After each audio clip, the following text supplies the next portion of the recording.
നമ്മൾ പഠിച്ച ആത്മാക്കള് രണ്ട് തരത്തിലുണ്ട്. ഒന്ന് ഉപരിലോകാത്മാക്കള്, രണ്ട് അധോലോകാത്മാക്കള്.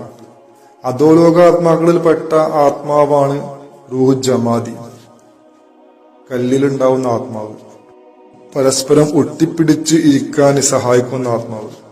ഈ ആത്മാവിന്റെ ഡോമിനൻസ് ഉണ്ടാവും ചില ആളുകളുണ്ട്. അത് കാരണമാണ് അത്തരക്കാര് പർവ്വതങ്ങളില് അല്ലെങ്കിൽ അങ്ങനെയുള്ള സ്ഥലങ്ങളിലൊക്കെ പോയി താമസിക്കാൻ കൂടുതൽ ഇഷ്ടപ്പെടുന്നത്. ചില ആളുകളിൽ നേരെ തിരിച്ചായിരിക്കും. അവരില് നബാത്തി റൂഹായിരിക്കും കൂടുതൽ ഡോമിനന്റ്, എന്നാ സസ്യാത്മാവ്.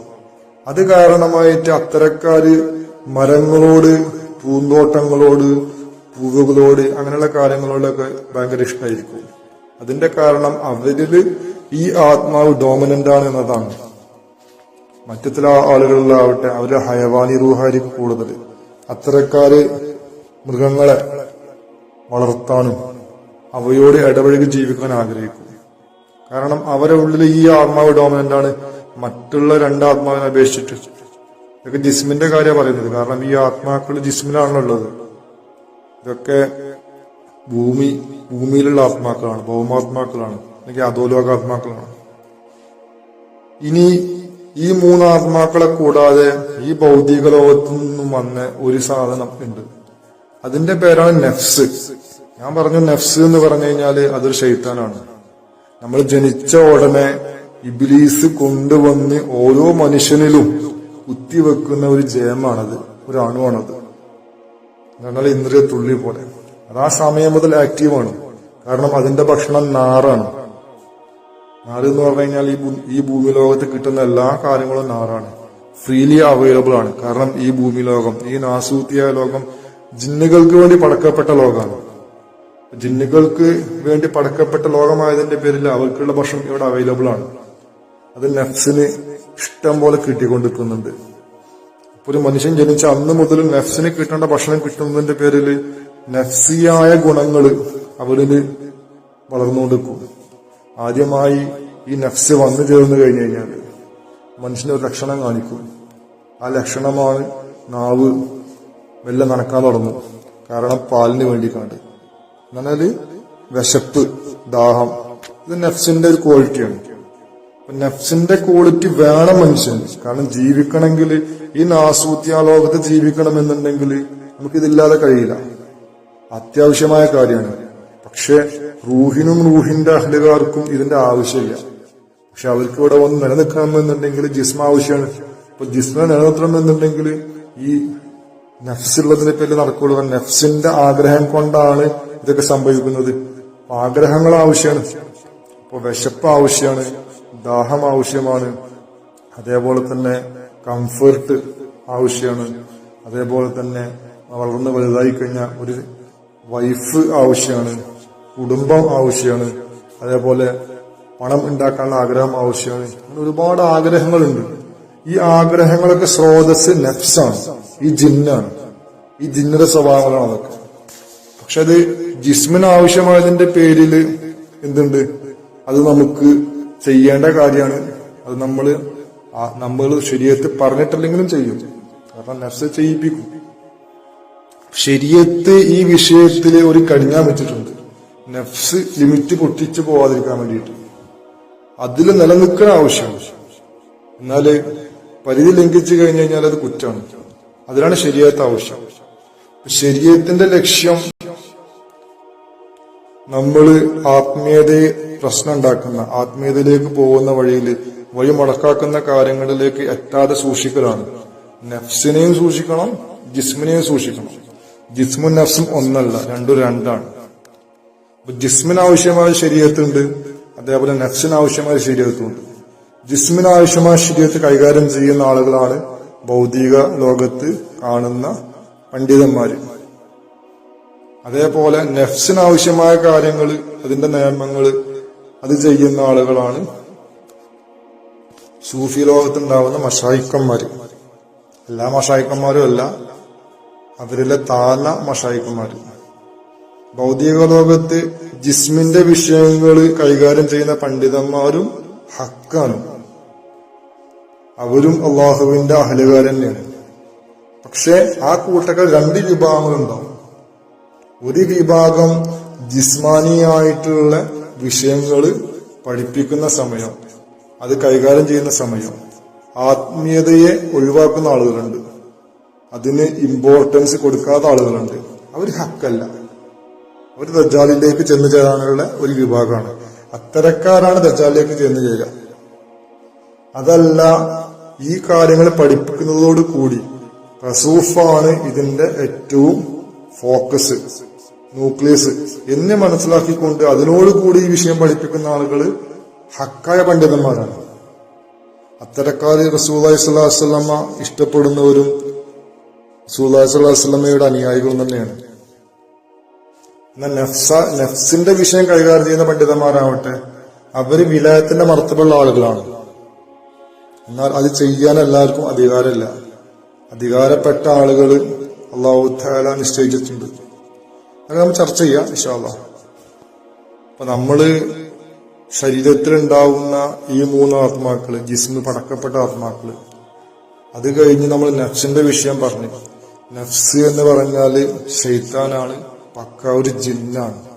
ആ ജിന്നിന് ഒരു വുജൂദുണ്ട്, ഒരു ആലങ്കാരികമായ വിഷയം അല്ല ഇത്. ശരിക്കും ജിന്നുകളെ കാണുന്ന പോലെ നമുക്കിതിനെ കാണാൻ സാധിക്കും. ഓരോ മനുഷ്യന്റെയും പുക്കിൽ കൊടിയിലാണ് അതിന്റെ വാസം. അതിന്റെ രൂപം ഒരു കറുത്ത പട്ടിയുടെ രൂപമാണ്. ആ കറുത്ത പട്ടിയെ കണ്ണുള്ള മശായിക്കന്മാർക്ക് കാണാൻ സാധിക്കും. ആ പട്ടിയുടെ കോലത്ത് നമ്മൾ എന്ത് ചെയ്യണം? അതിന്റെ കോലം മാറ്റിയിട്ട് കറുത്ത പട്ടിയെ വെളുത്ത പട്ടിയാക്കി മാറ്റണം. അത് തസൂഫിലൂടെ സാധിക്കുള്ളൂ. പിന്നെ വെളുത്ത പട്ടിയെ പശുവാക്കി മാറ്റണം, അല്ലെങ്കിൽ കുതിരയാക്കി മാറ്റണം. പിന്നെ ഈ കുതിര അല്ലെങ്കിൽ പശുവിനെ എന്താക്കി മാറ്റണം? ഒരു ആടാക്കി മാറ്റണം, ആടിനെ മനുഷ്യനാക്കി മാറ്റണം. ഇങ്ങനെ ഒരു യാത്ര ഉണ്ട്, നഫ്സിന്റെ യാത്ര, റൂഹിന്റെ യാത്രയല്ല. കാരണം അതൊക്കെ മനസ്സിലാക്കേണ്ടതാണ്. നഫ്സ് ശുദ്ധീകരിക്കുന്ന പ്രോസസ്സായി പറഞ്ഞത്. നഫ്സ് എന്ന് പറഞ്ഞു കഴിഞ്ഞാൽ ആദ്യത്തിൽ നഫ്സുൽ അമ്മാറത്താണ്, അമ്മാറത്തായ നഫ്സാണ്. ഈ അമ്മാറത്തായ നഫ്സ് എന്ന് പറഞ്ഞു കഴിഞ്ഞാൽ ഒരിക്കലും സത്യം സ്വീകരിക്കൂല. അത് തെറ്റ് ചെയ്ത് കഴിഞ്ഞാൽ പോലും അതിൽ ഖേദം ഉണ്ടാവൂല. തെറ്റില് മലിനപ്പെട്ട് കിടക്കുന്നതോടുകൂടി യാതൊരു പാശ്ചാത്താപവും ഇല്ലാത്തൊരവസ്ഥയിലാണുള്ളത്. അതാണ് നഫ്സുൽ അമ്മാറത്ത് എന്ന് പറഞ്ഞു കഴിഞ്ഞാൽ. ആ അവസ്ഥയിലുള്ള നഫ്സിന്റെ രൂപമാണ് കറുത്ത പട്ടിയുടെ രൂപം. എന്നാ അള്ളാഹുവിന്റെ മശായിക്കന്മാരെ ഇൽമ് കേട്ടുകൊണ്ട് അതിലേക്ക് വന്നുകൊണ്ട് ദിക്റെ ഖൽബ് ഹാസിലാക്കിയ ആളുകൾ, ആ അവസ്ഥയിൽ അവരെ നഫ്സ് മാറ്റപ്പെടും. അവരുടെ നഫ്സിൽ നിന്നും ഈ ചെറിയ ദുൽമത്തുകൾ ഒഴിഞ്ഞു പോകും. അങ്ങനെ ചെറിയ മാറ്റം വരും. അങ്ങനെ ചെറിയ മാറ്റം വരുമ്പോഴാണ് അതെന്തായി തീരുന്നത്? വെളുത്ത പട്ടിയായി തീരുന്നത്. പിന്നീട് അതിൽ വീണ്ടും മാറ്റം വരുമ്പോഴാണ് ഒന്നും കൂടി ഉയർന്നു പോകുന്നത്. അതാണ് ഒന്നുകിൽ കുതിരയായി മാറുന്നത്, അല്ലെങ്കിൽ അത് പശുവായി മാറുന്നത്. നമുക്ക് ചർച്ച ചെയ്യേണ്ട വിഷയങ്ങളാണ്. നഫ്സിന്റെ അവസ്ഥകൾ നമ്മൾ കേട്ട പോലെ അമ്മാറത്തായ നഫ്സ്, ലവ്വാമത്തുണ്ട്, അതിനുശേഷം മുൽഹിമുണ്ട്, അവസാനം മുത്മയിന്നുണ്ട്. ചില മശായിക്കന്മാര് ഇതിൽ കൂടുതൽ എണ്ണം പറഞ്ഞിട്ടുണ്ട്. ലവ്വാമത്ത് കഴിഞ്ഞാൽ കവ്വാമത്തിനെ പറയുന്നുണ്ട്. അങ്ങനെ പല ക്ലാസിഫിക്കേഷൻ ഉണ്ട്. പക്ഷെ ബേസിക്കലി പറയുകയാണെങ്കിൽ ഈ 4 എണ്ണമാണ് ഇതിന്റെ ഏറ്റവും വലിയ ഹഖീഖത്ത്. ഈ നഫ്സ്, ജിന്ന് മനുഷ്യന്റെ കൂടെ 24 മണിക്കൂർ ഉണ്ടാവും. അവന്റെ ഉണ്ടാവുന്ന എല്ലാ നെഗറ്റീവ് ചിന്തകളും ഈ നഫ്സ് ഉണ്ടാക്കുന്നതാണ്. തെറ്റ് ചെയ്യാൻ പ്രേരിപ്പിക്കുന്നതും, അതേപോലെ തെറ്റായ കാര്യങ്ങളിലേക്ക് വലിച്ചേച്ച് കൊണ്ടുപോകുന്നതും, സത്യം മനസ്സിലാക്കുന്നതിൽ പ്രതിബദ്ധമായി നിൽക്കുന്നതും ഒക്കെ നഫ്സിനെ കൊണ്ടാണ്. നഫ്സുള്ളവൻ ഒരിക്കലും അള്ളാഹുൽ എത്തിച്ചേരാൻ പറ്റില്ല. ആ നഫ്സിനെ റസൂലുള്ളാഹി സ്വല്ലല്ലാഹു അലൈഹി വസല്ലം മുസ്ലിമാക്കിയിട്ടുണ്ട്. ആ മുസ്ലിമാക്കി എന്ന് പറയുമ്പോൾ റസൂലുള്ളാഹിന്റെ സ്വഭാവം മാറി എന്നല്ല അർത്ഥമാക്കുന്നത്. അത് വേറെ സംഭവിക്കുന്നുണ്ട്. നഫ്സ് എന്ന് വുജൂദിലുള്ള ഒരു ജിന്ന് റസൂലുള്ളാഹിന്റെ ഒപ്പം ഉണ്ട്. അത് മുസ്ലിമായി എന്നാ പറയുന്നത്. അതിന്നും ജീവിച്ചിരിക്കുന്നുണ്ട്.